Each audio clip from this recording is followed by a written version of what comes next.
Hello and welcome to Band of Bothers, an actual play Pathfinder podcast. Thank you for tuning in. This is our second episode, so we're still getting everything figured out. But by episode 3 the audio quality will be improving, but don't worry, thanks to the marvellous editing work of Edgar, these first 2 sessions should still be entertaining. So please stick with us through some of the teething pain, things will be improving as we go along. I am Stephen, the GM and host of this show, and last time we met Edgar's character Alpheus, the Animus Druid, and Josephine's character Frida, the Half-Elf Druid, as they joined force after a number of shenanigans. For this episode, I will be starting off with the other 2 players that we have yet to meet, Robin and Tuermus. We'll be introducing their characters and getting them to the same place as Alpheus and Frida, so that we'll be ready for the start of Season 1. So, let's get started. Hello you guys, game time. Good, you're both there. So, obviously your characters aren't going to start off knowing each other or being in the same place. So I'm going to be starting off with Robin, bringing you over to Tuermus, and that's how we're going to do it. So, we begin in the city of Firebrand, the capital city of Rosagraz, which is the home to your character Robin, home to Eliso. It is a big day for you as you have finally completed your basic training and are due to speak with the chaplain of your order to take the next step on your journey. So before we begin, if you could give us a description of your character so we can go from there. Okay, so Eliso is, because of her half-orc heritage, she's tall and broad-shouldered. She's not conventionally attractive, but she exudes a natural kind of aura that makes people's heads turn. She's very easy to get along with. Also, she's joined the Church of Grazith as a paladin, as a holy defender, and because of that, she has kept her body in tip-top shape, and that also turns people's heads. They horny for this one, is what I'm saying. Yeah, she's got olive skin, dark hair, which she usually keeps tied back out of the way, because if she's going to be fighting, she doesn't want it getting in her way. No scars yet, because she's still relatively young in terms of where she's going to be going. What about your clothing and your equipment? She's got fairly meagre equipment right now, because Rosagraz itself isn't that wealthiest city, and because she's with the church, she doesn't have too much of an ostentatious wardrobe as well, and her equipment is, again, mostly provided by the church as part of her training. Yes, the Church of Grazith aren't known for being overly elaborate. They're not one of the more flamboyant religions. They're more about getting the job done than showing off. Yeah, exactly. So I guess we should talk about her equipment as well. We decided ahead of time that she would have a trident and a short sword. Yeah, you said a trident. You also have a heavy wooden shield and the 4 mirror armor, which is kind of like the low rent version of the kind of more oriental ones where you've got like the big disc on your front, big disc on your back, disc on either shoulder kind of thing, all strapped together by leathers. I'm into that. I'm into cheap and scrapped together. Okay, as you walk through the stone corridors to the chaplain's office, you can see the various tapestries depicting the religious scenes of your faith. You pass several squires, paladins, and senior officers who all applaud you and congratulate you on passing your trials. You reach the large oak wood doors to the chaplain's office. They are sturdy and carved with more religious iconography. You open the door and you see behind the desk in the room is the chaplain. He's an elderly dragonkin, and I should just say here that Dragonborn are a race that they introduced in 4th edition, but Pathfinder has its own equivalent called the Dragonkin. I kind of like them, so I'm using them. Yeah. So, carrying on. He's an elderly dragonkin sitting behind a large desk covered in paperwork. Despite his venerable age, he still has a strong build and the sharp eyes of a true warrior. He grins upon seeing you and stands up. Ah, there you are. Come on in and close the door behind you. You'll let the bloody heat out. In that case, Eliso walks in, shuts the door behind her, and is there a chair opposite his desk, wasn't there? Oh, absolutely. Yeah, in that case, she'll take a seat. She'll stay quiet, though, because she doesn't respect the man. So he sits back down and gives you another cheerful grin. Obviously, it's always a proud day when the trainee paladins complete their training, ready to go off in the world to do some good. So, Eliso, this is a big day for you, isn't it? She nods her head, says, yes, sir. Training to go on this pilgrimage has been one of my, well, for the last few years, it's been all I've really been thinking about, spreading the word of Grazith and helping as many people as I can. Aye, and you've done a very good job of that. Top of the class, if I recall correctly. mean because I'm tall and that I was above everybody else, or?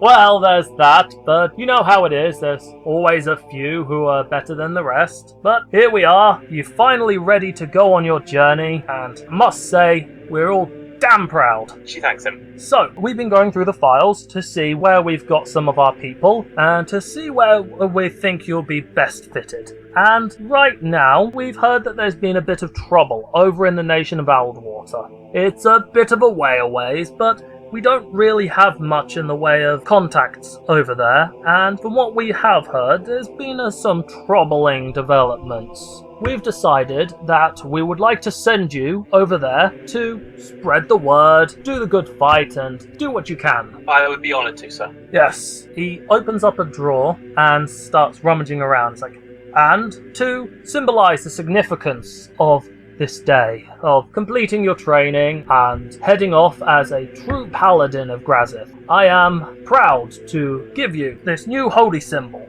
He hands you a holy symbol made out of solid silver. It is in the shape of a battle axe, as that is Grazith's symbol, and whilst it's too small to actually be used as a battle axe, it is attached to a chain to wear as a pendant. It is remarkably well made, and a symbol that you finally reached the status of official paladin. She's graduated. Yes, she has graduated.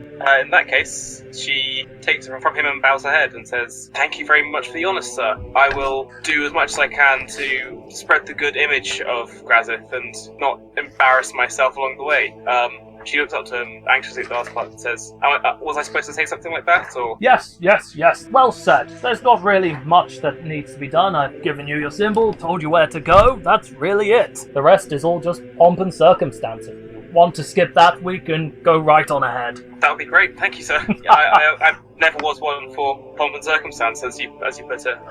Fair enough. Very well. The best way for you to head to Aldwater would be to travel south to Terra de Academia. You know, that place with all those pompous mages and alchemists and their machinery and the who's or what's it's. But they've got a good port, and they'll get you right where you need to go. Head south to Terra de Academia, he says. That is correct. Right you are. You'll know that that's basically a small nation to the south of Rosagraz, which is known for being more industrial than everywhere else. They seem to have picked up on a few advancements ahead of everyone else. It's a bit more steampunky than elsewhere. For whatever reason, they kind of keep it to themselves, but they're doing well. Alright. I found who I'm going to shove into a locker. Yes. You find who? You, silly. Me? Oh, you find me and stuff me into a locker. No, what you're supposed to do now is throw your hat or your helmet into the air and catch it, like a university student, you know that. I'm inside a room though, and I worry that if I throw my hat, it's just going to bounce off the ceiling. This particular group of paladins aren't much for ceremony. They sometimes try, but they're not very good at it. It's more like, office parties and, hey, how are you doing? Yeah, and that's totally not just an excuse for my awkwardness in this situation. No, of course not. She takes her hat and throws it into the air. Alright, so... Clunk! It lands loudly on the desk and knocks over paperwork, even knocking an ink file over onto some papers. Like, bloody hell, woman, why did you do that? And this is Eliso's cue to leave, in that case, I assume. Well done. Alright. Also, because the symbol of Grazith is a battle axe, what if instead of the short sword that she had a hand axe as well? Yeah, that's fine. That's more thematic, I think. Yeah, and you can throw it at people that you don't like. Exactly. Okay, you know this city well. You know its streets because you've grown up in the area. You've walked its streets many a time. You know its people. You know the ins and outs and where people come and go. Which means that it will not take you long at all to find yourself a merchant who's heading in that direction. And he already has a few guards to protect his wagon, but will offer you a free ride to come along, assuming that you're willing to help protect him from any nasties that come their way. In that case, Eliso says, as a knight of Grazith, I would be more than happy to. In which case, you're able to find yourself a convoy to join, and you're able to offer your services with some heavy lifting and bodyguard work. Is being a paladin like being like a guy who has a press badge? Like you can step on any bus or train and no one asks you anything? Probably not quite. You Could you step into a wagon and, take me somewhere? No, I can't see that happening. A level 1 paladin, no.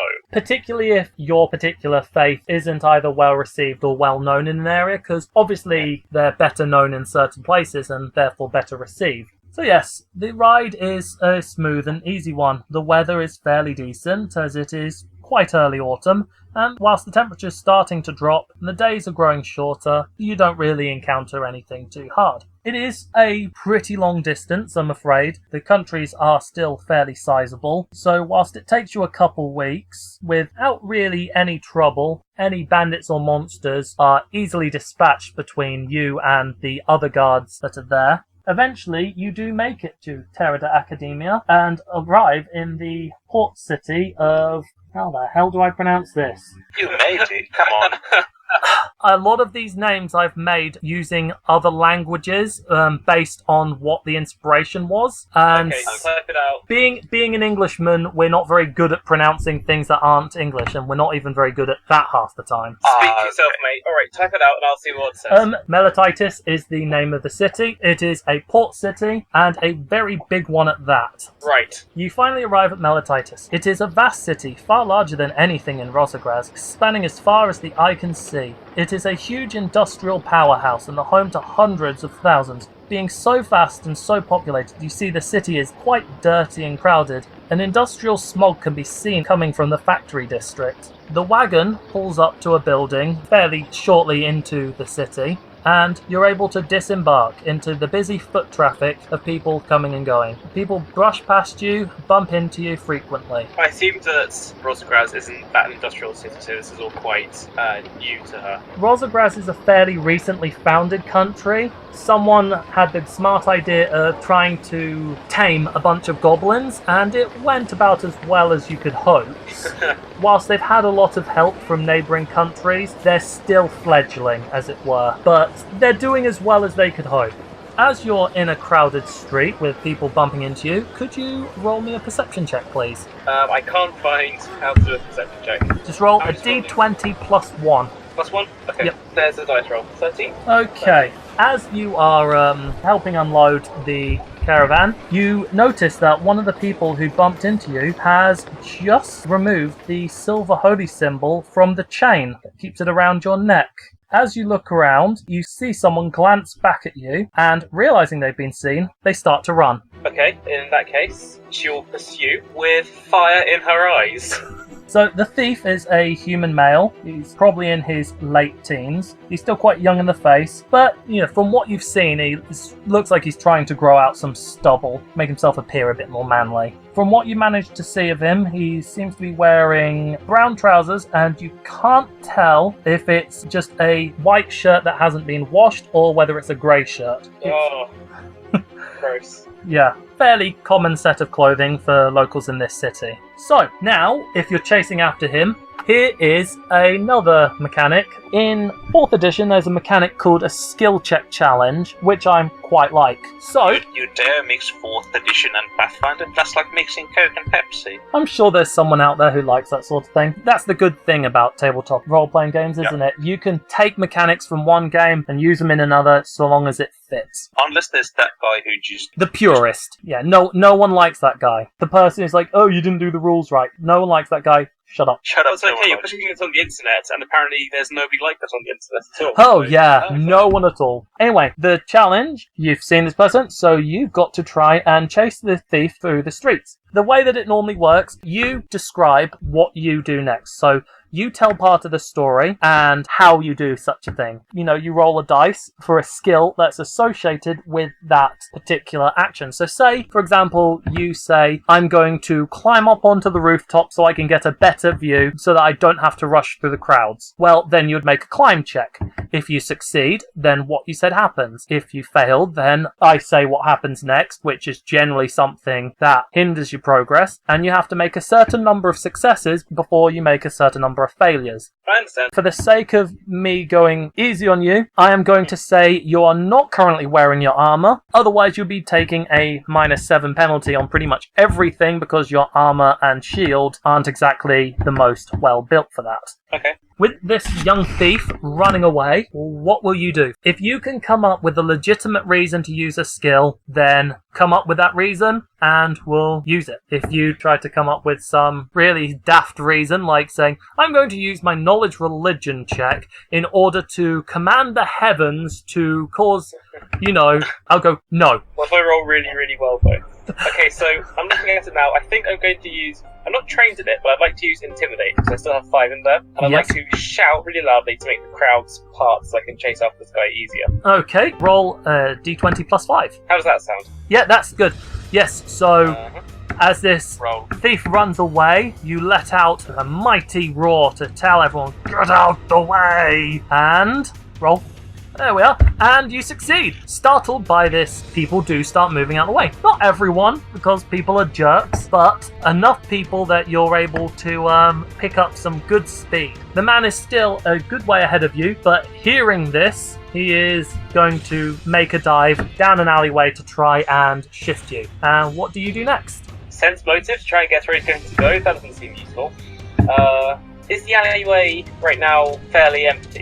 Can I just try sprinting after him? You can do if you like. There isn't an athletics skill in this game, so that would probably... acrobatics? Just strength. Yeah, the idea is that it's meant to be skills rather than abilities. Well, you use skills with your modifiers anyway. So if you don't have a skill, you just use your modifier anyway. Okay, I'll let you use your strength. You're a strong runner. You're not exactly generous. You're not light. You're not light on your feet. Maybe use dexterity. Maybe he can bowl through all kinds of obstacles with his strength. You knock over trash cans and yes, exactly. through conspicuously piled pyramids of cardboard boxes. Oh yeah. That sort of thing. So Panes of glass. yeah. So roll a strength check. You got a 15, and that's a success. So your character barrels through any obstacles that gets in her way through the alleyway, and you come out the other side, and you see that this man is now getting a bit closer, and he notices you following him still, and looks sufficiently terrified. There is another crowd now that you're in a different street, and he's still on the move. So what will you do now? In this case, I think that I'll try using diplomacy on him. Here's what I'm thinking. Because, she's aware that people in bad situations sometimes make very bad decisions. And before she's about to let this get any worse for him and let himself dig himself a very deep grave, she's willing to let him just hand it back to her so they can just stop. But she'll also try to close the distance all the while doing this as well. It's still quite busy, and you are close enough and loud enough that you can shout this out to him. So, I'll allow it. Make a diplomacy check. Oh my. Okay, so that is a success. The man seems to slow down a bit as he's definitely considering his options. As this is a skill challenge, it's still ongoing, but he's definitely now considering it as you are getting closer to him. So one more round, and if you succeed, you'll catch him. Okay. She's here to protect people. She isn't here to, she doesn't want to cave anybody's skull in, but this guy's making it hard for her, I guess. In that case, I suppose she can just try and close the distance that last bit and jump on him if needs to be. So what, just trying to weave through the crowd? Yeah. Okay, that would be an acrobatics check or dexterity. They're both the same for you. So d20 plus 1. There you go. Oh my goodness. Okay, so It's a natural one. 20. wow, you have nailed this.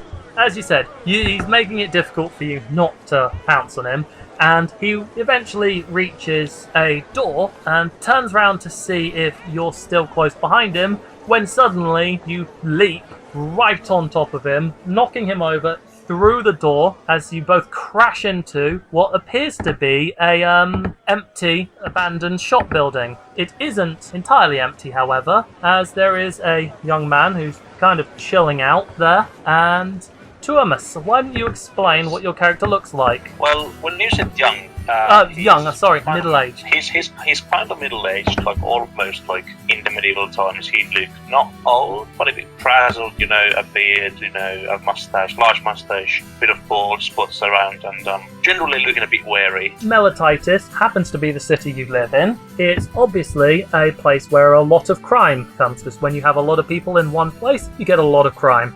So this is the kind of area that your character Did you grow up in such a city, or have you just been here long enough that you've adapted to it? He actually kind of forgot where he actually grew up because it's been a long time and he's left his original home so many years ago. And once he started going to big cities and find easy work, short jobs and odd jobs here and there, he tends to stay in big cities because all this stuff is just easier than travelling big distances between villages when he's found out, or when his shenanigans come up, or absolutely. In a city like this, there's always easy money to be made. Yeah, exactly. And he's not by heart like a villain or a thief, but he's more like he does whatever he can to get by. He's not above associating with such people. No, he's not a criminal in his own mind. He's like, he stays out of all the gangs and stays out of all kind of violence and that kind of thing. He just nicks something or sells something he shouldn't sell. Changes town, disguises as someone else, or he just wants to keep to himself. Just makes a bit of money to live by. Yeah, from what you described, I see him as kind of being the kind of person that knows everyone and knows like things about everything that's going on in the city. Though he's not directly involved, he'll be like, yes, I know that gang, this is what they get up to. All that sort of thing. You know a lot of what's going on, even if you don't get yourself involved. Yeah, he's the kind of guy that if he would actually take up on his ambitions, or actually have an ambition, he'd become a spy or something, because he's good at staying unseen or not recognized. Yes, what is it? You're styled a bit more like a Victorian kind of clothing? Yeah, like a lot more like Victorian, but kind of more like a Dickensian look. Yeah, kind of grubby, kind of drab, that kind of thing. Yeah. The thing is, you've got the waistcoat. Yeah, exactly. I've got a waistcoat, all vest, and he's leaning against a stack of boxes in a more shadowy part of the building, and looks towards the two guys or women and the guy barreling through the door and just scoffs. You had been here to meet someone, and the meeting has pretty much been and gone, and you were going to be leaving soon. But suddenly this surprise incident happened, and this large half-orc has tackled this scrawny young man right through the door and into this abandoned building. Just to clarify, he says, as he's stepping away from the shadow towards the two, as the half-orc is kind of pinning the guy to the ground, the man in the very old drab clothing just steps towards them and says, just to clarify, I'm not selling anything, I'm not buying anything, and I'd rather make my way to a nice cup of tea, and walks past them. Eliso puts her boot on the dude's chest and reaches down. Not you. And reaches down and pulls the charm out of the would-be robber's hands. Then, as she fixes it around her neck, she walks out and says, as long as you're not hurting anybody, I don't really care what you're doing. That's the perfect situation. Thank you. Barlam, you actually recognise the young man. He's a fairly lousy wannabe thief called Walter O'Nally. His family are kind of a big deal in the underworld of this city, but he's kind of like the young brother who isn't nearly as competent as his older brothers, but tries to throw his name around, tries to act like a big shot. He's about to leave, is he? Is he going to scamper away when the half-orc, got what she wanted? Are you letting him go? Because I don't know if she needs to teach him a lesson outside of what she's already done, He did something stupid, but she's not going to let it ruin his life. He already got a scare. And probably a few cracked ribs. Yeah. Mark my words, orc and filth. My father will hear about this. This ain't the last time you heard of Walter O'Nally. Barlam, you do know that messing with him and his family is not really a good idea. I was about to talk about that to the half-orc. Yeah. If that, that young guy, if he's left, then Barlam casually turns to Eliso and just looks at her, from head to toe, just scoffs again casually, like a daisy almost, and says, by the way, that boy is a kind of a, silver spoon guy, doesn't look nice or anything, stealing stuff, whatever, but he's part of a gang thing, like a mob thing, so I would take care if I were you. She stands up to full extent, and he looks up to her face. Yeah, she has her look down at him and says, thank you for the concern. Just saying. I just hope for their sake that they've got a few people that are bigger than me, otherwise it'll be a grudge they'll have to let go. They have quite a few large personage in their disposal. But you're new here, right? Just hopped off the wagon minutes ago. Yes. Yes. You smelled a bit of hay. That's just my fragrance. Okay. You smell like hay. So, fancy a cup of tea? Because I don't have much money by me and you look like, paladin? I was worried you were going to say an easy mark, but yes. I am almost offended by your assumptions. But no. I know a good tea place, and I assume you have a few copper by you. She thinks about it for a moment and says, Yeah. "Cup of tea it is then." So you never tried tea? Well, with a complete stranger, yeah. Okay. But yeah, name's Barlam. He shakes her hand if she shakes back and walks in front of her, like showing the place, like he owns the place. She follows behind because she doesn't know where she's going. Also, she tries not to crush his hand with her vice-like grip. He understands the intimidating amount of force that could be applied. He understands the implication that there could be much more force. He shows her to a nice tea parlour. Yeah, such things exist here. He's the kind of guy that when she sees him walking through the streets, he recognizes a lot of people, says hi, chats for a few seconds with a lot of people. Like that kind of, he's known about by a lot of people, and he knows a lot of people.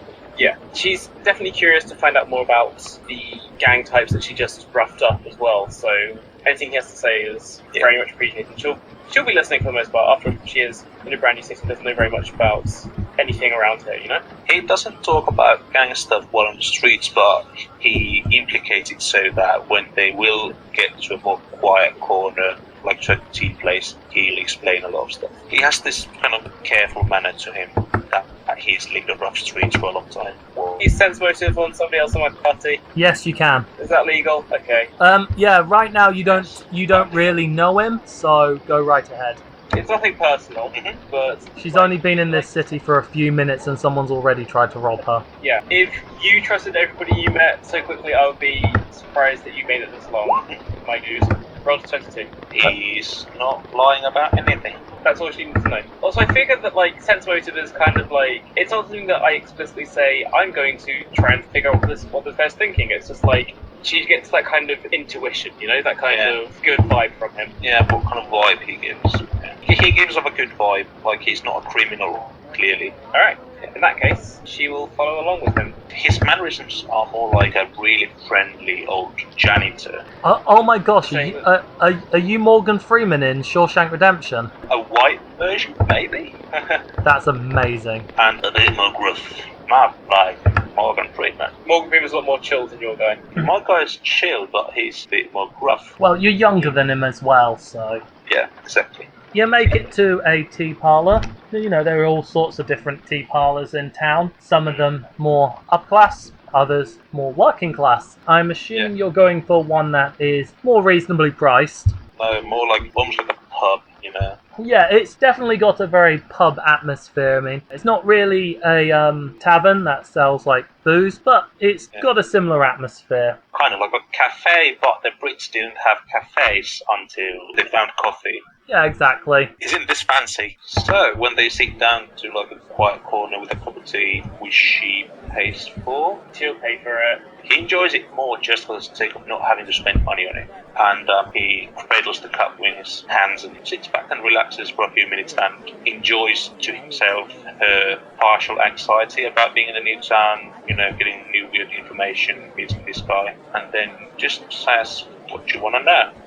I'm a paladin of the Temple of Grazith, and I'm here on my pilgrimage, essentially. I'm to travel the lands and helping people as often as I can. Unfortunately, as soon as I stepped off the wagon, I was accosted by the gentleman that we both saw earlier, and I had to break one of his ribs to get my thing back. I'm very understanding of the manner of situation where you have to break a guy's rib, but what you did there was not objectively bad, but concerning that he's the youngest son, a somewhat powerful individual in town, it might come back to accost you again. That seems reasonable. I should expect that. And I suppose if that does get to be the case where it's too much of a problem, maybe I can just skip town and move on to the next city. Yeah. So what does Razith teach her disciples? Grazith teaches their disciples to defending others, even at the cost of your own self. So Grazith believes in strength and breaking ribs if needs be, but also having the ability to reach out and care for others as well, because sometimes violence is ultimately necessary, but it shouldn't be the first thing that we turn to. Okay, that's pretty elaborate. I understand where you're coming from. At least he stole something actual from you. And I gave him a chance to put it back. Oh, really? Well, momentarily. Then that's charitable, even. I don't care much for him or his father, but yeah. So your plans are to travel about and Spread the word of Grazith and essentially just make sure that whatever I do is representative of the church as a whole. I won't go into the philosophy or the particularities of how your church likes bashing a few people, but we must remember that he stole from you. I think there's a lot of other things which you can do to show the power of your church. Yes, and I realised that just right from the off, that may not have been the best way, but also I really didn't want him to escape with the symbol of Grazith that was given to me by one of the high-ranking clerics of the church. Yes, well, that's fine, and it's proper silver and all. I should say that as another tidbit that I'd offer you for another cup of tea later is that you should really hide that symbol in here. So instead of showing it to everybody, I should know when to show it. Yes, you could catch on very quickly.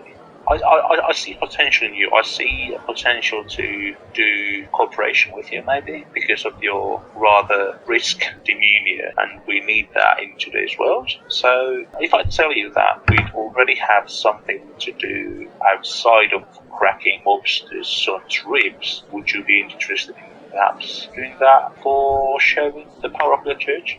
I think I could be persuaded, yes. What did you have in mind? At this point, I'll have to ask our dear Lord Stephen. Huh? Yeah. If you want to check what you know in regards to potentially profitable endeavours, you could roll, say, knowledge local. 26.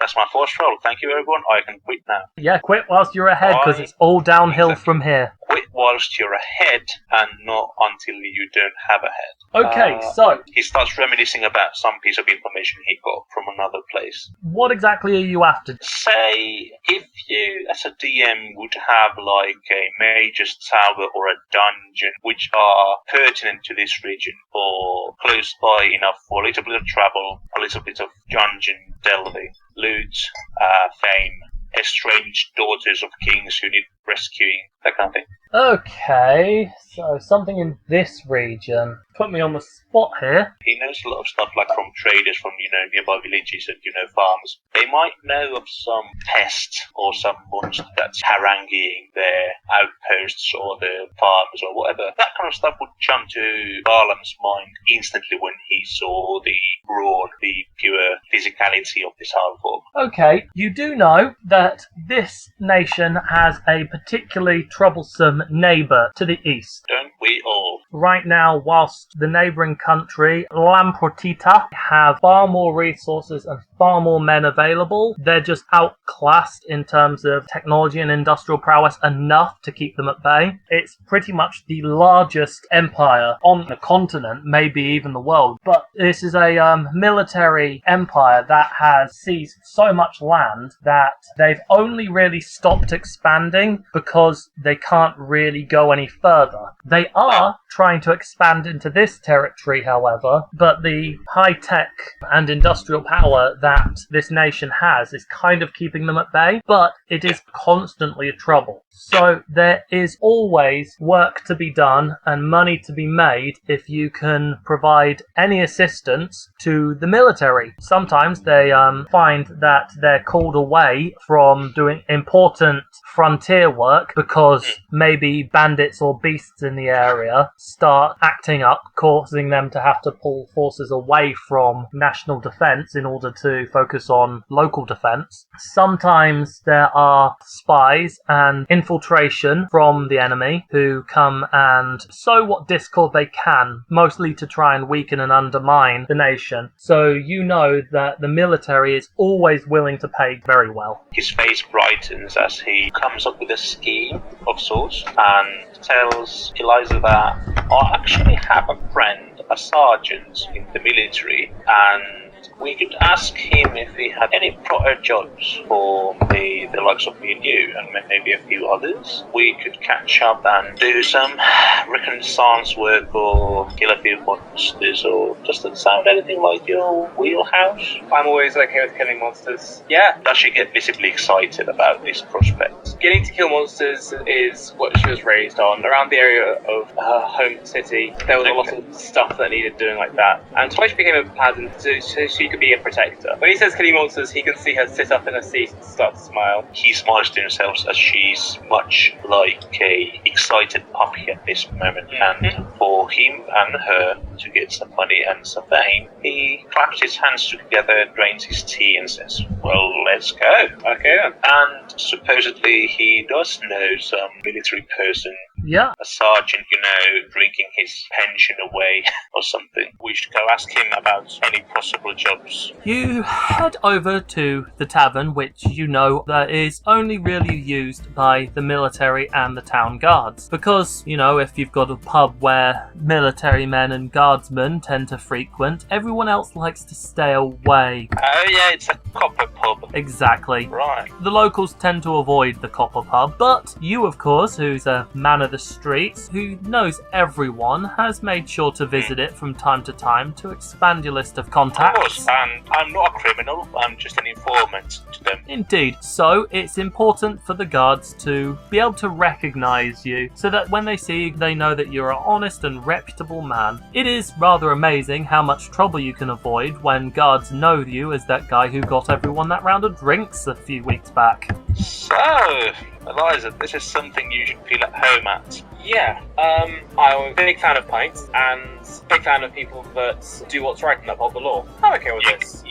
You could say that my character judgment was successful, eh? I would say that. Okay. Don't let it go to your head. Just putting you I go to the bar and ask for the sergeant special. Okay, so inside you see it is early afternoon, so it's not exactly heaving because people don't tend to drink in the middle of the afternoon, but people who have just gotten off duty might. And so you do see there are a few men dotted around in uniform who have recently come off duty. And inside you do notice Sergeant Spooner. He's a technomancer in the army and one of your contacts. He's a well-built, middle-aged man with somewhat well-groomed black hair and a twirled black moustache. Hello, Spooner. He turns round and notices you, and his face lights up. Ah, Barlam! Good to see ya! Pull up a chair, come sit with me, lad. Then I do the predator handshake by Arnie and the other Oh guy. yes, muscles You son of a rippling. bitch. It is manly as hell. And my hand hurts after that, but I sit down with a mug anyway. Ah, so who's your friend here? I have no idea what kind of voice I'm going for right now. She's Eliza. I'll let her introduce herself. In that case, she'll just stand behind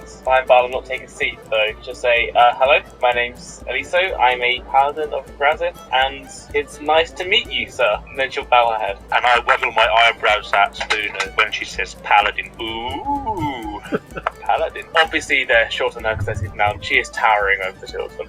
Paladin of the Great Protector, eh? Well, we'll definitely be welcome around here, lass. Come on, sit down, join us. In that case, she will pull out the chair and sit down, trying not to look nervous, but honestly, it's the first time she's dealt with this kind of situation, so she's a little bit nervous. So, Spooner, how's the wife holding up? Oh, well, she's doing alright. She's a little bit down after the kids left, but they've got to fly the roost someday. Yeah, and then you get more room and you got less mouths to feed and, there's perks. Yeah, well, you know how mums are, they worry. So she's in that stage right now where she's just worries, fretting over each letter they send. She'll settle down. She's done this when each of them left. And to cut a really long and boring conversation short, Barlam will just do this conversation to kind of test Eliza's mettle in listening to non-epic, non-paladin stuff. Trying to smile and not throughout all this, staying quiet because it's a very boring conversation. It's the spiritual equivalent of having to look at a photo album. Yes. Oh, do you want to see pictures of his kids? Yeah! Have you got any etchings? I would love to. Because Yes. His son just left home having completed military academy, so they've got an etching of his son on his graduation day. Oh, isn't he handsome? I nudge Eliza. Yes, very. Oh, jeez. I don't know they made them this handsome. But anyway, to get to a proper subject for me and my friend here, have you got any jobs? Any small things which you kind of don't want to take care of, but want someone to take care of them, but with less trouble to you and a little bit of money changing hands? You know, the kind of stuff. Ah, yes, I understand. You're looking to do your civic duty, eh? Yes. And Exactly. ease the burdens on the military. I like your style. I was always a proper citizen. I've lived here for 3 months now. That's a lot of months. Really, has it only been 3 months? No, sorry, 2.5. Oh my god. And here I was thinking you've been here for years. He's that kind of guy. Or is he lying? Anyway, what kind of jobs have you got that we could help the government on? He looks around and leans a bit closer and beckons for you both to lean closer too so we can speak a bit quieter. I lean in conspiratorially, yes. Eliso leans forward as well, and as she puts her arm on the table, it kind of like creaks and sags over on her side a little bit. She can't lean, she only loops. Yes. Fair enough. Okay. Well, don't tell anyone I told you this, but we've recently had to detach a squadron off to work around the docks because some right bugger has gone off and released some kind of demon running around. We don't know what it is, but it seems to fly around, attack people, and then disappear. The guards have been unable to handle it. What do you do when something turns invisible? They don't know what it is. True. Some of the stronger victims have been able to fend it off. It doesn't appear to be overly powerful, but those who are weaker or more vulnerable, there have been deaths. Oh, Okay. Hence why it's still a bit hush-hush right now, and we don't want our enemies knowing that we've had to move troops away from the borders in order to try and deal with this. The guards are completely baffled. so an invisible flying thing has been killing people off. He looks over at Eliso for a minute. It's like, say, paladin, maybe you know something about this sort of thing. And he begins to describe the creature, which, from his description, sounds like it is a red ball that can fly, is covered in spikes, has essentially got a single eye, and is more or less just a giant flying mouth. It sounds a lot like one of them khaki demons. Well, Robin, I won't even make you roll a knowledge check then, which is what I was going for, because you just actually gave me the name of the demon. What? Is it an actual caco demon? It is a caco demon. But I have a little barrel shotgun, so what am I supposed to do? Frontier. Do you want to make a religion check to see what you know specifically about caco demons? Absolutely. I look to the guy and say, yeah, I got a 12. Yes, you know it is indeed a caco demon. They can turn invisible at will, and the most disturbing thing about them is that they're not exactly powerful, but when they kill something, they can eat its soul and trap it in a gem that crystallizes inside of its body. Kind of like how crud gathers in a clam to make a pearl, the crud kind of gathers in the demon's mouth to make a crystal, which the soul's trapped inside. And more powerful demons generally like to gather those gems because it gives them more power. For caco demons it doesn't really do much, but for other demons it does, and quite frankly when someone dies, for their soul to be trapped is extremely disturbing. This sounds like a very dangerous job. What's the payment for this one? Okay, Anything short of an arm and a leg will be insufficient. Sorry. What do you want to do with an arm and a leg? I'm not allowed to tell you. That's disgusting. No, but I really have a bad arm and a leg. Like, I'm lame. I'll haggle him so that we might get like a couple hundred gold and a few potions or something. Whilst he's unable to give you an exact amount, given that this isn't something that they're really telling people about, as you haggle, he definitely seems willing to pay 250 gold and like a healing potion each or something. I think that's fine. For a demon? Okay. Well, it's a small demon. It's look, it's tiny. Just a bit of a demon. It's like the size of a cat. Oh, I'm sorry. It's a tiny thing which has killed people. It's a Class D demon. Okay, that's fine. Yeah. you come from a paladin school, and you it's like Oxford or like a high prestige school. But You haven't seen not Rob- everyone in the world's put like tons of money right away. This country is currently at war. Yeah. So I think we're lucky to get a healing potion and even like a slap on the back or something. The fact of the matter is, you're perfectly equipped to handle this sort of thing. If you say so. Okay, he shakes both of your hands and wishes you good luck. He says that the attacks seem to be focused around the docks, and they don't know why it's sticking to that area. Maybe it's because that's where it was summoned and bound to, or maybe the person who summoned it is in that area. They don't know. If you can find out anything on who summoned it, inform them so they can try and capture them alive and interrogate them, because they believe it to be a spy who summoned it from the enemies trying to intentionally draw troops away from the border, then of course there will be an additional reward. Let's go, he says, a bit flummoxed. In that case, Elisa needs a minute or two to put her armor on. Yes. It helps. The spoon and guy has left. Eliso. Eliso. How is it written? Eliso. Eliso. Yeah. So, Eliso, how good are you at destroying the demons? I feel I should be honest with the dude. I can't say I've ever destroyed a demon before, but I'm willing to give it a try. So you're saying you're kind of shit at it? I'm saying this will be my first go. Okay, so neither have I, and the only demons I've ever seen or heard of or met are, incidentally, not my mother-in-law or anyone like that I sometimes had at some point in my life. Come on, man. I'm just a bit stressed about the whole demon thing, sorry. I can do that whole look for the worst of the spy thing, but killing demons? Not my forte. So, I think we should find out from a demon hunter that's done this a bit more than us, what a Cacodemon's attack pattern and modus operandi. Pattern? It's just not some video game. I know what video games are. I'm a half-orc paladin. I mean, we should try and find out how it moves and how it chooses to strike. It's invisible.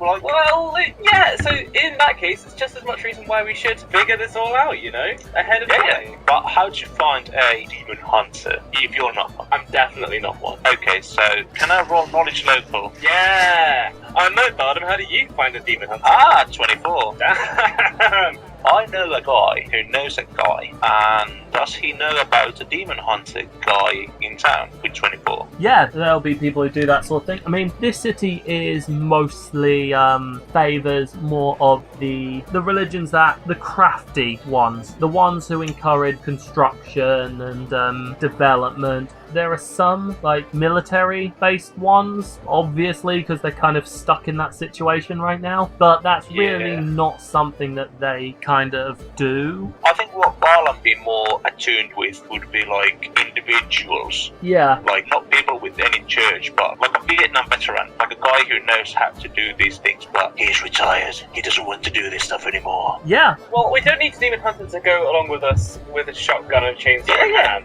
I just think we need to ask one nicely and see if they can share some wisdom. We need an expert. There are a couple different people you could turn to then. There is someone who fits the kind of description that you're going for. There might not necessarily be so much demon hunters, because how often does one fight a demon? But they are kind of a monster hunter. They handle all sorts of stuff, and so they've probably faced a demon or two in their time, even if it's not what they specifically go for, but they'll probably have something to offer. Alternatively, there are libraries and scholars and stuff. No time for that. He's the guy that I could know like a monster hunter. Is he more like a guy from Rivia with white hair, like kind of a witcher? I was going to say, if you're going to kill a Cacodemon and take its head as a trophy, what do you take at that point? It is basically a head. I take its eyeball, I suppose. Maybe the soul teeth or the soul carriers. With a 24, yes, the guy is like that. I tell Eliso that I know that guy. That's good, because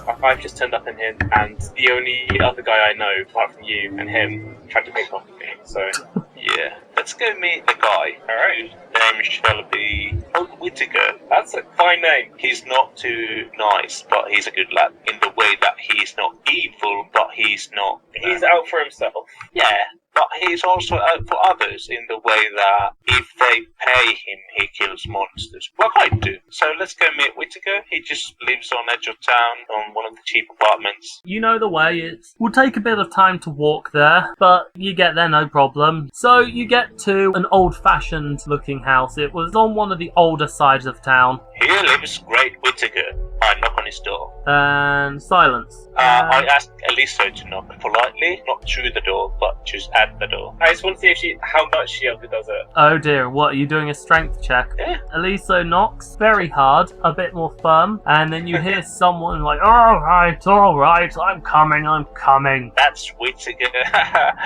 He's probably just sleeping till the evening. Yeah. I hope he doesn't mind me waking him up then in that case. He probably does, but whatever. You hear some clattering around, and eventually the door opens halfway. He takes one look at the two of you and slams No, the door.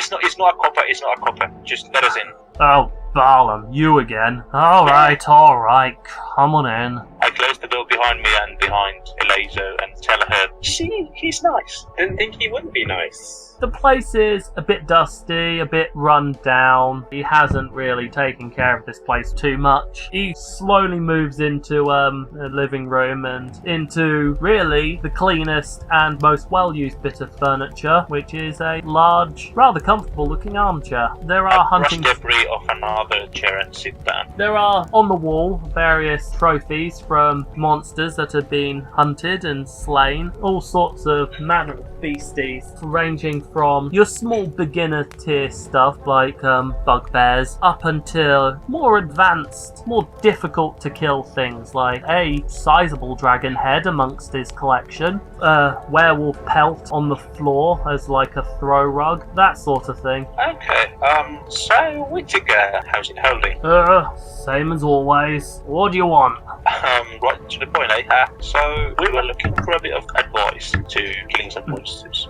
Alright, well, I suppose it makes sense why you came to me then. There's a thing at the docks, I think. A bit of a demon. There's a slight demon problem with dogs. Right, well, I suppose that is the place a demon would be. It's a caco demon, and we don't know how to kill one. Oh, caco demon? That's not a problem.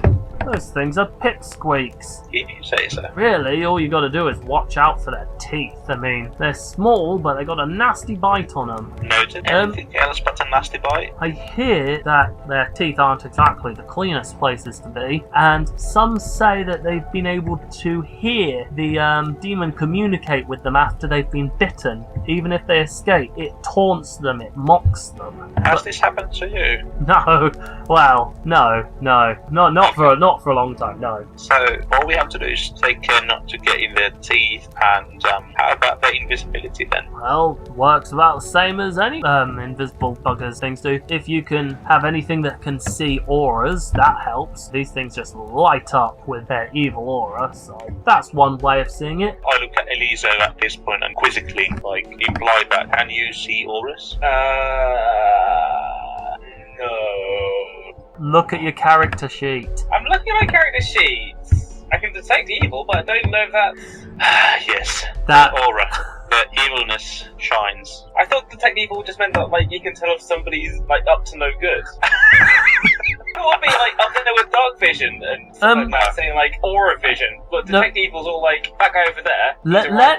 Well, actually, this is a good time to talk about alignments and how I intend to use things like detect good, detect evil, detect law, detect chaos, because those spells do have a purpose, but within the traditional alignment system, it would pick up anyone who fits within that alignment. So if you use detect good on Eliso, because they're a paladin, they have to be good aligned, then should light up. And same with if you use detect law. I have no intention of really utilizing alignment. I mean, if someone wants to use it as a guideline to help them be able to conceptualize their character, fair enough. Well, I think most people know that alignments in general cause more harm than good most of the time. really, when you get down to it, good and evil is mostly subjective. So, when using things like detect evil, I will allow you to use it if there are situations where you feel like you want to,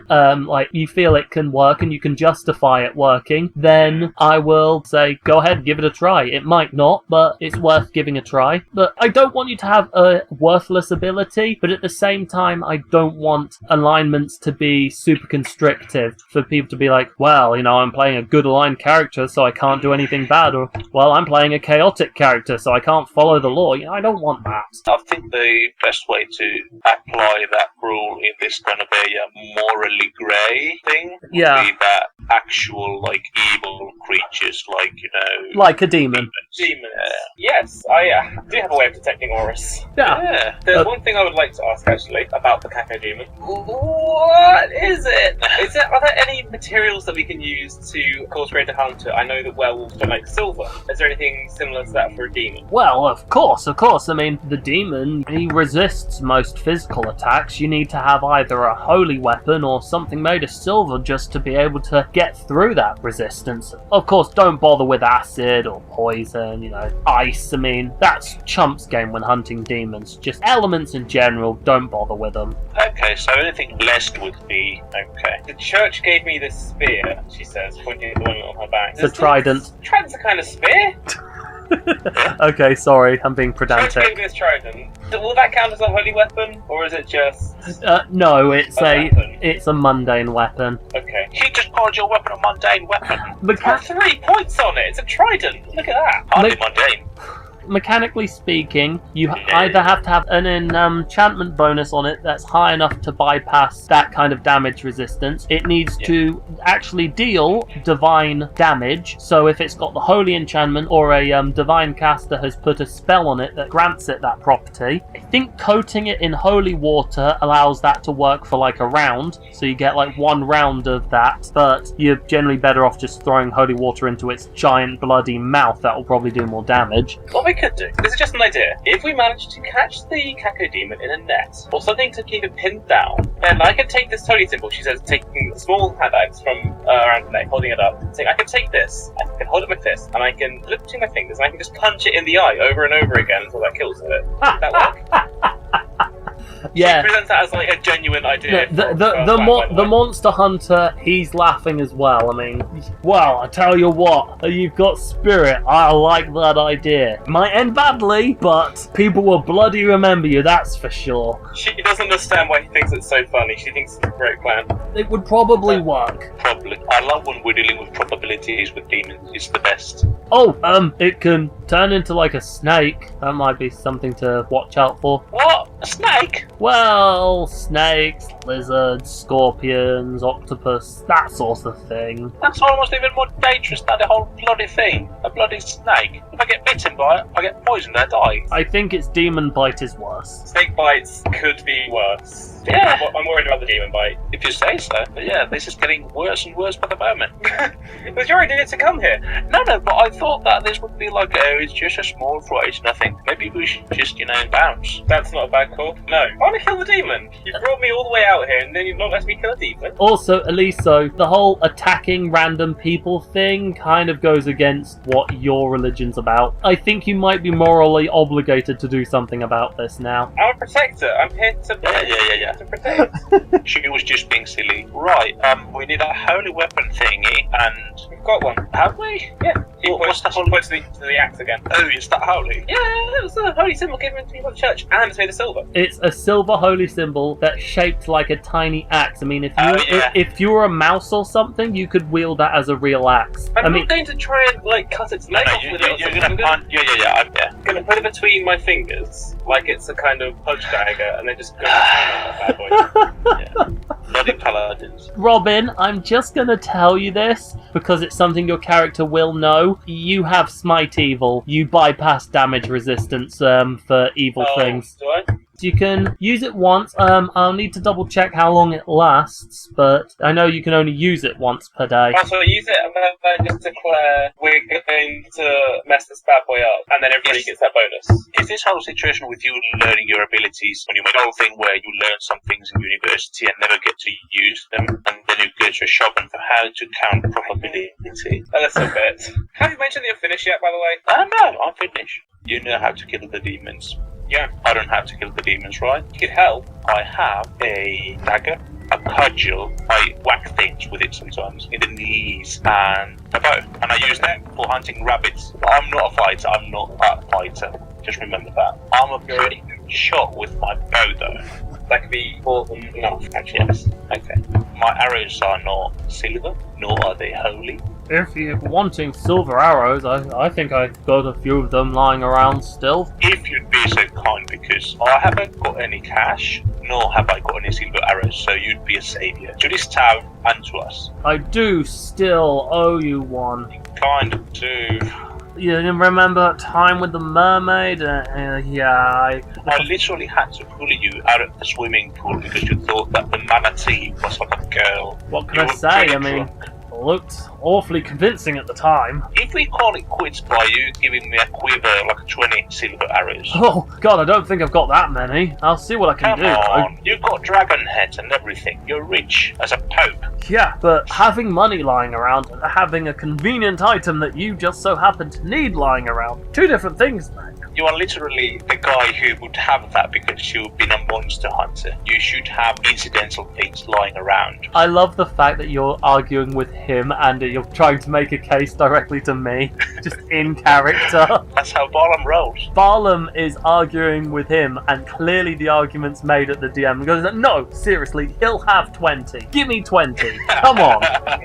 we might like roll how many he's got. Let's do that. Like a d10 plus 10 or something. Yeah, alright. So that he's got a maximum of 20, but usually like 15. Yeah, okay, I'm cool with that, because the dice will And I tell get you. 19. Ah! Hey-o.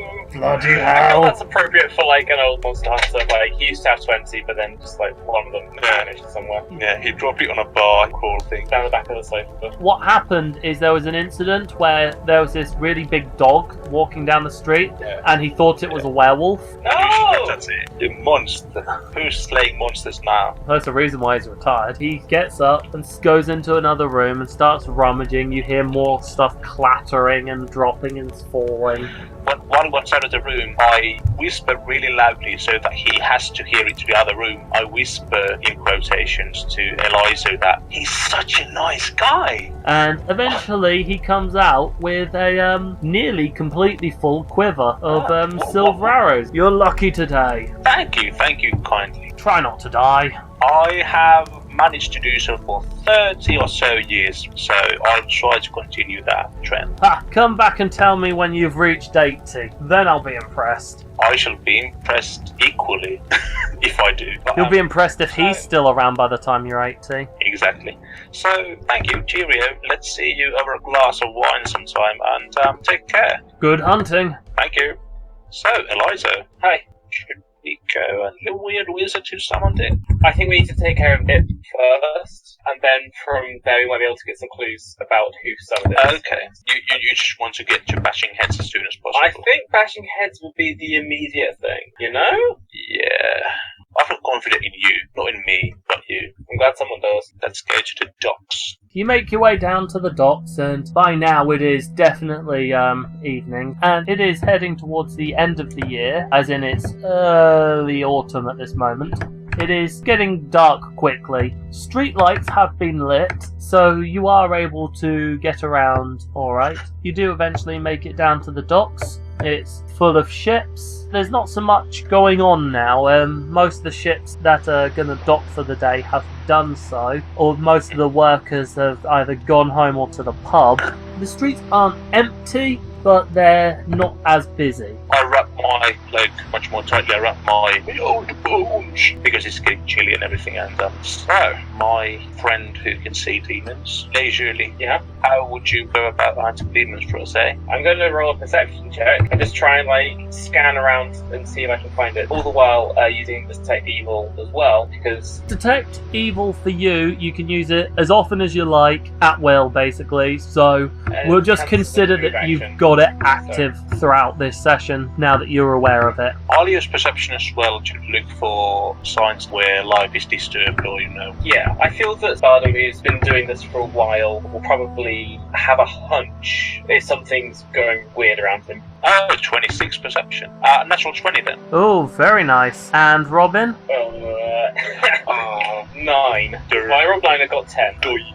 So, you start walking through the docks and through the streets, looking around for this and that. You don't really notice anything. You can't see any auras of evil, any disturbances, until, Barlam, you start noticing a few cats rushing to get away from something. And then, after that, you see mice scuttling away as well, and a few birds trying to get away. I pulled the hem off Eliso's tunic and soundlessly motioned to her that there's something weird there. She's able to get a hint, and she just has to glance around to see if there's anything that she can find. If you will look at your game map, you should see Oh my god. you saw the creatures running in a northward direction. And Eliso, as you're watching, eventually you notice an evil aura just moving into view. It's just floating around the corner, and you can't actually see it because it's invisible, but you can see its aura. You can see the negative space. Is there anything over there that I can, like a bag of flour or something that I can use to kick up a big cloud? So you're looking around to see if you can find anything you can throw on it. You didn't think to bring anything ahead I of... wanted to bring a net. That's a good point. Why didn't you go get one? Because somebody thought it was a bad idea. Basically, I do have rations, so I do have water skin. Maybe just spray some water. No. Are there any bags of sand that maybe people would have used for ballast? Roll me a perception check, and we'll see if we can find anything. Alright, 13. I'm afraid there's nothing that you can see close enough for you to throw on it as a surprise to try and, reveal it. Sure. Can I ask Barlam if he can see anything like that nearby? He's trying to look for any debris or sand, loose stuff. Well, actually, if you're talking about loose stuff, sand, Robin, you were talking about, actual bags of stuff, but the area is dirty. The floor... I know, I just feel that, scooping some dirt off the floor You won't could- get very much if we do it like that. I don't know if that's going to give us a big cloud. You can get crud off the floor. There's enough dirt and mud and whatnot. Have you got a shield? Yes. Just put some on your that's great. shield. That's a good... Yeah. Okay, scoop a bunch of dirt and dust and grime on the back of my shield. Give it to me by the church. So my plan is to run up and just dump all this dust on the glowing aura. Okay. And while she does so, if she goes straight running, I'll follow her, by the corners of the houses, stealthily. And when I get to see where the monster is, I'll try to have a sneaky shot at it. Yep, get that sneak attack bonus. Okay, so whilst you were gathering up dirt, he's moved further away in the direction of where those animals were running off to. So he's actually not been paying any attention to you guys. But it now means that there's a greater distance. So whilst it means Barlam, you're going to have an easier time sneaking up on it. Eliso, you're going to have a greater distance to cross. It will almost definitely see you coming. But I have the attention on her. I didn't need to sneak up on it though. She just runs towards it, and I sneak in her, in the wake. Yeah. I might even yell at the monster. Yeah, roll a 20 on stealth. Bang. Ooh, nice. I feel that the demon should probably get a minus to attack rolls, considering it's got no depth perception. So the demon doesn't see you. He's definitely paying attention to the charging, screaming half-orc. And now roll for initiative. I roll 21. Okay, so to anyone listening to us, the order is Barlam, Eliso, and then the demon. So Barlam, what will you do? Attack. Do I get any bonuses for not being seen? Well, you can't see it either, can you? If you toss the thing, Oh, right. then I'll ready myself to attack after she's thrown the dust and debris. Are you holding your entire turn until after Eliso, or are you just ready in an action? I'm readying an action for this particular turn. Yeah, so the moment that he becomes visible, you're going to shoot him. To get maximum Yep. sneaks. Alright. Okay, you go first. Alright, in that case, Okay, I'll walk towards the thing. I'm going to dump a load of dirt all over where I think the monster would be. Okay, make a ranged basic attack. Okay. So I rolled 5, which is a very bad roll, but it could have been worse. Oh my god. It doesn't need to hit it just needs to be in the general area of it. That's true though. Yeah, all I was really wanting to check is that you don't fumble. Okay. So you don't judge it on yourself. Yeah, you throw a dust cloud up off of the shield. You cover the demon. I mean, a lot of it doesn't, but then a lot of it does, fortunately. And because you've gathered enough to really make up for that, did you use Smite Evil? Because whilst you won't grant everything to your allies, all damage rolls made to a target you've cast Smite on, even allies, will do 1 extra damage. Yes, I did use Smite Evil. Which means now Barlam can make his attack. Do I get a bonus for being hidden from him? I don't think you get a bonus to your attack roll, but you do get your sneak attack bonus. I thought that you do get a bonus for being hidden or invisible. For being concealed or stealth. I don't know. I've always used the same bonus for the 3rd edition of Pathfinder. When you are not seen, you are basically invisible to the attacker, so you get a +4. You gain +2 on attack rolls, and you ignore your opponent's dexterity bonus to their AC, so they're flat-footed, but you will get +1 damage. So I'll roll attack now. Yeah. 18 attack roll. Against its flat-footed AC is a hit. And the +1 damage bonus. Oh, it's actually +2 damage, so yes. For sneak and my bow, and +2 is 8. Nicely done, and that bypasses its damage resistance. So, the moment it becomes visible, and it seems completely startled by this, a silver arrow shoots out from the shadows, strikes deep into the Kakio demon as you manage to see it going so far as to drawing blood. You have definitely managed to cause a decent amount of damage to that with your surprise attack. But, alas, it is now the demon's go. But luckily, there's a paladin soaking up damage. Oh, sorry, defending me. Yes. Now that it's been attacked and it's about to attack, it becomes visible. It will try to make a bite attack. I shout to Eliso, turn your shield around. What is your AC? My AC? It's trying to bite you. I'm glad you asked. AC is 23 right now. Wow. Because with Smite Evil, in effect, you gain your Charisma modifier to your armor class when being attacked by a creature you use Smite Evil on. That's a lot of points. Yep. Unfortunately, he did manage to roll 23, so he hits. What? Yep. What?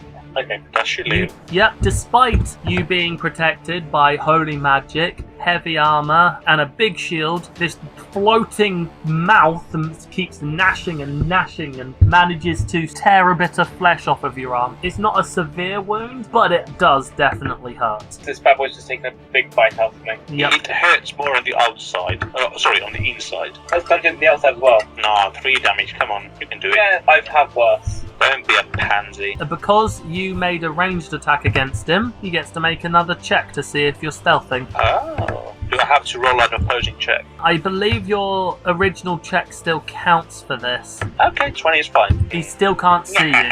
So, I'm still deep in the shadow. Barlam, you're up. Okay, I shoot it again. Thank you. It's engaged in melee combat with Eliso. Do you have precise shot? Nope. Then, whilst you gain a +2 bonus for being stealth, you do take a -4 penalty because you're trying to shoot whilst it's in melee with an ally. It's because you run the risk of hitting your ally. 8, 10. Hits the wall. I'm okay with it hitting the wall, not me. Interestingly, the way that worked is if he missed due to the -4, it would hit you. But even with a +4, he still would have missed that. I miss completely. Yeah. And by that, I move a bit to the side so as not to be seen by the demon accidentally. Yeah, go ahead. You can take a 5-foot step. And then it's Eliso.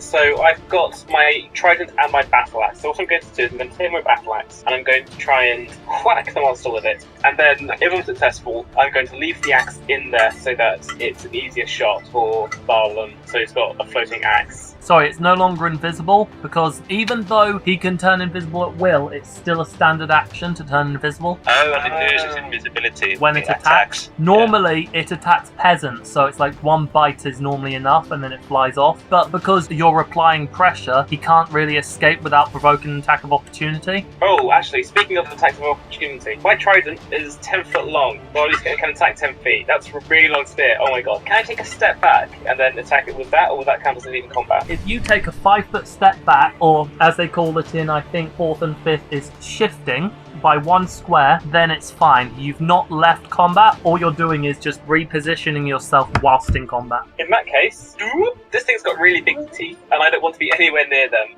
You wouldn't notice this, but stepping away would help Barlam.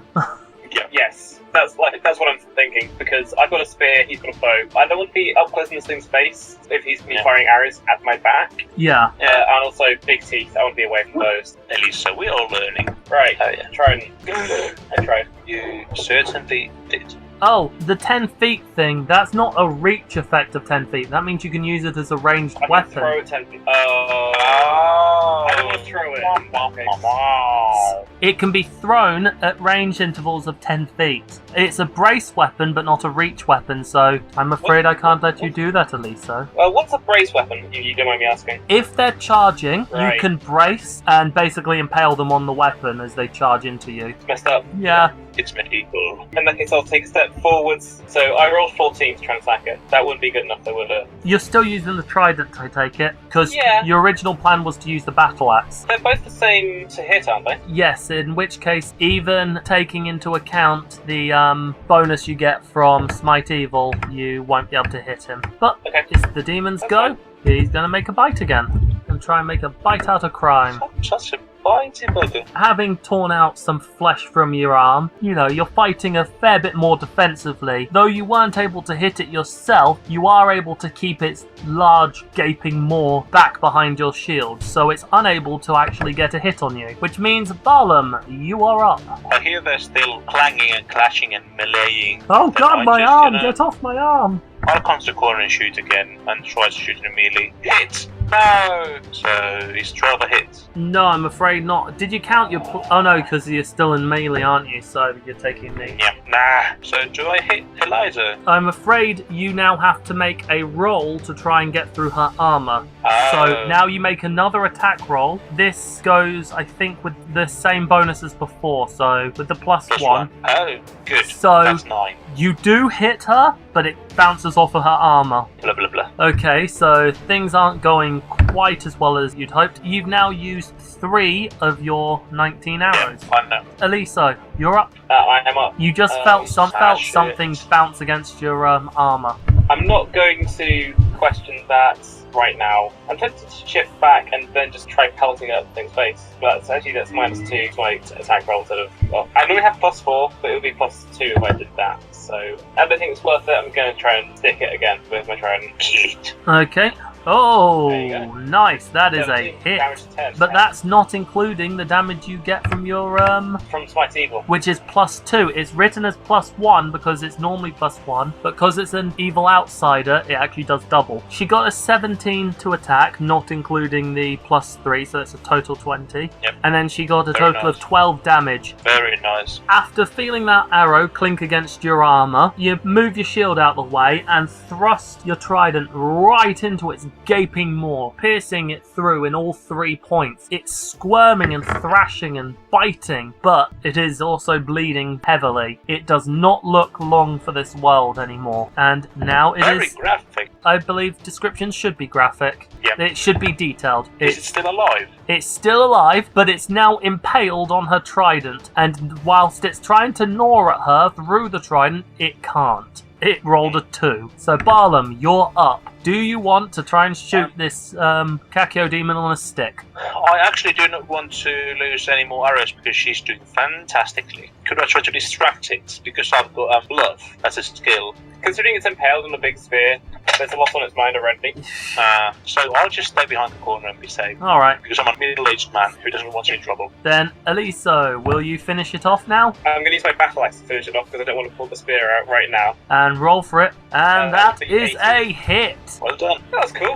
Well, as soon as you let go of the trident to switch weapons, it tries to fly away, but it's finding flying much more difficult now that it's dragging a trident along with it. As it waves around helplessly, you draw your battle axe, take a step forward, and rising your battle axe high, you scream. What would be your finishing words? By the powers of Grazith, I condemn you from this world. She says it exactly like that as well. So she's not letting the blood rush get to her at any interview. She's not losing her mind. Do you want me to raise my voice? No, that's fine. No. Okay. By the power of race, You very, by the powers invested in me. very calmly and you slash through, and the thing is cut in half and disintegrates, as demons, when they die, do not leave a body on our plane. And you're done. You managed to defeat it. Yeah. What about the soul pearl that you mentioned? Yes, when it's cut in half, 3 gems do drop out. These are the souls of the 3 people that it has managed to kill so far, and will be your evidence that you've killed it. Well done. I come from around the corner and congratulate the more useful combatant. She reaches down and says, "Thanks for your help. Appreciate it." You did get the first hit. Yeah, that's true. What do we do now? He's a bit shaken because he's not a bad thing, guarding. Well, we could show off to the demon hunter. We could go back to your liaison friend, or we could try and track down whoever it was that summoned this demon as well. Yeah. But is that our business right now? Well, they did tell us that if we would find any evidence or any information about the worst little spy, there could be something involved for us or for anyone. It might be a lot more difficult than this flying tomato. So maybe just go back to Spooner? Let's go back. Sensible adventurers. Yeah. Eliso, whilst you were morally obligated to stop the demon, you aren't really morally obligated to do anything about a spy. I mean, that's not really any of your business, if you don't want to make it your business. You are not available enough to deal with that strange wizard summoning monsters. Didn't kill a demon though, so Not bad for your first outing. Don't let it get to your head. Oh no, most people kill kobolds for their first outing. Okay, just let it go to your head. Go on a rampage. Go kill every evil thing in the world. I dare you. And if she does, I'll just retire. You know what? I got started on it, so I feel pretty good about that. Well done. Fancy a cuppa? Yes, absolutely. Okay. Let's go see Spooner on Spooner Street on the Spooner Bar. I would like to get you guys on a boat to the place where you're meant to be. Let's do a Thomas version wrap up. So we get back to Spooner, and Spooner is like, "Oh, you killed the demons! I never hear of that before." Eliso holds up one of the pearls between her thumb and forefinger, like a chef kissing their fingers, and says, "Check it out. This is somebody's immortal soul trapped in this thing." As soon as you've shown it as proof, and he'll call someone to check to confirm that this is in fact the real deal, and you're sitting there at the pub waiting for a official to come, so you managed to get a couple drinks. He asked you to tell him about the fight, and yeah, you regale him, and in fact quite a few other people are listening in with interest in the battle and how it managed to defeat this flying football demon. Then eventually one of the wizards working with the army turns up, investigates the gems, confirms that these are in fact the gems from a Kakio demon, and they do contain souls, and requests you hand them over so that he can destroy the gems and release the souls. That seems like the right thing to do. Yep, you are of course rewarded the full amount that you've owed, plus in fact he brings it up to a bonus because you've done so well. I mean, you managed to get it done within half a day, which is fantastic.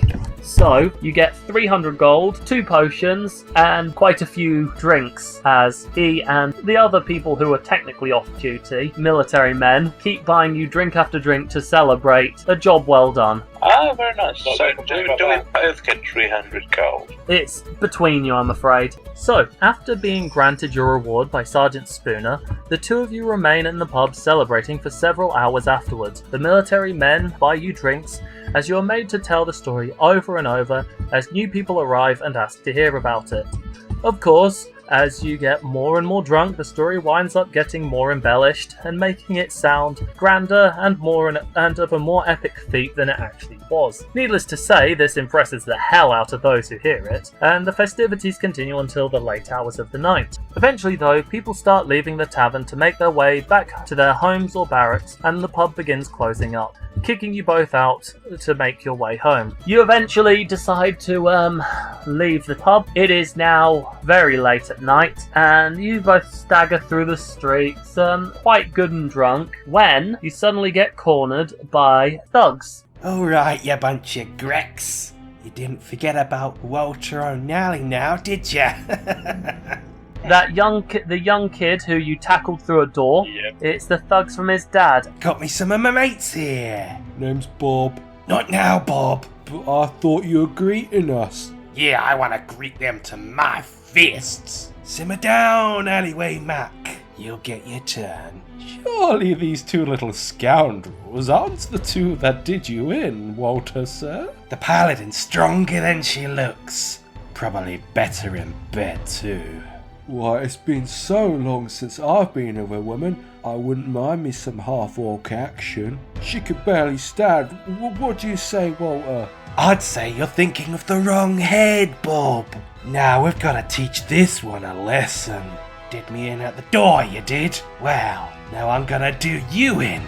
Oh, how vile! As for the well-wrapped one, we'll say he's an accomplice. Here, Walter, sir, that one there, he's Barlam. So? He bought me a drink once. No doubt with stolen money. You find yourself outnumbered and unable to fight to your fullest thanks to the vast quantities of alcohol you ingested. The fight does help to clear Eliso's head a bit, so, with what is probably a little less care than would be advisable considering that you're both drunk, she picks up Barlam, slings him over her shoulder, and takes off in a random direction. Look at them, they're far too inebriated to do anything. They're ours, Mr. O'Nally, ours for the pummeling.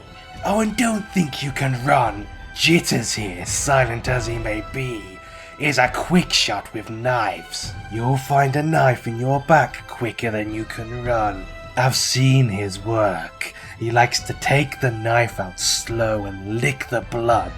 He keeps them rusty for a reason, you know. Shame he has tetanus. Twice. Yeah, that's why he's lumbered with you, Mr. O'Nally, sir. Father is a forgiving man, but I'm nothing like him. So what say you, man? Wanna cut up these Grecs? But Walter, sir. What is it, Bob? But the paladins kind of ran off while we were talking. But the blood... After them, you idiots! Right, that seems fair. So begins a daring escape. Thugs chase after you, and whilst hanging over your shoulder, Barlam is able to make a few shots at them to slow them down. Though, if he does actually hit any of them, it's more of a fluke than anything else, since he's hanging upside down from your shoulder, barely able to see straight as you're bouncing and swaying. Eliso ducks and weaves through the streets and alleys, trying to pull away from the thugs and lose them, occasionally getting directions from Barlam when he's able to actually figure out where on earth you are, which eventually leads you to the docks, with still a few thugs left in pursuit, but a bit of a decent distance away now. You run from ship to ship across the waterfront, hoping to find one to get onto, maybe either to hide on or to bottleneck your enemies to give yourself an easier time. When we're hiding under some, tarps or something in the ship. There's a guard and everything, and you essentially pay for passage onto the ship, which I'm afraid will deduct 50 gold from that thing because it's last minute, so it turns out you did get 250 gold. I was about to say that I cannot not haggle. You've got thugs chasing you, and the ship is practically out of the port. You only manage to convince them when you offer them high enough. Okay, you're seeing a ship leaving the docks. You run along the dock and shout out to try and... It's a very Monty Python situation where we still stop to haggle even if we are and you're haggling whilst moving along the docks until eventually you settle on 50 gold, and so they stop, pull you on board, and you manage to get to safety. When on board, you discover the ship is called the Briny Mistress, a merchant ship that's heading out to Bathmont in Aldwater. You get the feeling they're probably smugglers, given that they're leaving at such a late hour and are unwilling to risk stopping and being caught by what might well be port authorities that were chasing you. Barlam, of course, argues and haggles with them, trying to get the best price possible for this journey, but you find that since you're in such a tight spot, they settle for no less than 50 gold. But that does mean that you'll at least be safe and they'll cover your living expenses. It's really that, or getting kicked off overboard, so we'll take that out of your inventory. You set sail, and the next day you both awake confused as to where you are or how you wound up on a ship. Eliso doesn't know why her armour has vomit down the back, as if she was carrying someone throwing up on her, and Barlam doesn't know why their coin purse they got from Sergeant Spooner seems to be a bit lighter. But it is all made clear to you over breakfast as the crew regale you with the events of the night before, and bits and pieces of it start to come back to you. All in all, things could be worse. you're still 250 gold better off, you're alive, and you managed to save a bunch of those silver arrows that you got from earlier. You are now on a ferry to the city of Bathmont in the nation of Aldwater, which is a couple months' voyage to the east. And that is where... Yeah, it's a big map. Jeez. We need to get a map. Yes, I have a map, I've drawn it all. I will eventually get round to scanning it, but we'll see what I do. I think, Robin, we are deep Yes. in the role plays. Yes, you are now right where I want you to be. Thank you for the session. It was fun. You still have bloody 16 silver arrows, you jammy sod. Yes. You shouldn't have that. So well played, sir. I'm the jammiest. I do shenanigans. Very shenanigans. You two did well. You fought well together, you roleplayed well, and you handled the situation quite nicely. And we are not dead. We are Yes. not dead. Yeah. Thank you both for playing. I hope you had Thank you. fun. Yeah. We did. Take care. So, to all who are listening, I hope you'll join us next week for the beginning of Season 1, where we will bring everyone together as they are now all arriving at the city of Bathmont, and we'll see what shenanigans ensue. If you enjoyed this episode, please leave a review via Apple Podcasts or wherever you get your podcasts from. Every positive review helps us, and if you do so, you may get an NPC named after you in the game. If you would like to message us about either Band of Bothers or Charisma Jack, please email us at bandofbotherspodcast@gmail.com. That's bandofbotherspodcast@gmail.com. All one word. You can also find us on Twitter, Facebook, Google+, and most other forms of social media under the name Band of Bothers or Band of Bothers Podcast. Links will be in the description for the episode. So, thank you for listening. I hope you all take care. Goodbye. Hello, it's Edgar here, and thanks for listening to these two prologue sessions. I'm here just to provide some of the credits for the music. So starting off, we have Bing Bang Bong, the main podcast Band of Bothers theme by Dave James and Keith Beauvais. And then there's Jazz Funk, which plays as Steve sort of introduces everything and outroduces by Stefsax Awel. The introduction to Barlam is called The Pirate Bay, and it's by Sergey Gdanian. And then in chronological order here, we've got Gregorian Chant by Kevin MacLeod, Running Away, also by Kevin, Danger Ahead, which is that O'Nally chase theme by Sergey Gdanian, Private Reflection by Kevin MacLeod. The Tavern music is comprised of The Farmer's Frolic, Sammy's Fancy and Sight of Land by Gaelic Storm. Myst on the Moor is by Kevin MacLeod. Thunderbird, which is that night scene at the docks, is also by Kevin. Battle of Kings is by Killstoffe at Machinimasound, which is the battle tune. Devastation and Revenge is also by Kevin, and Long Road Ahead, also by Kevin, fancy that. The SFX in general is by Guild of Ambience, it's also a couple from MSSoundeffects and myself. Cheers, thanks for listening. I hope you join us for Season 1, where the audio quality does go right up and some fireworks will explode as everyone meets. Alright, take care.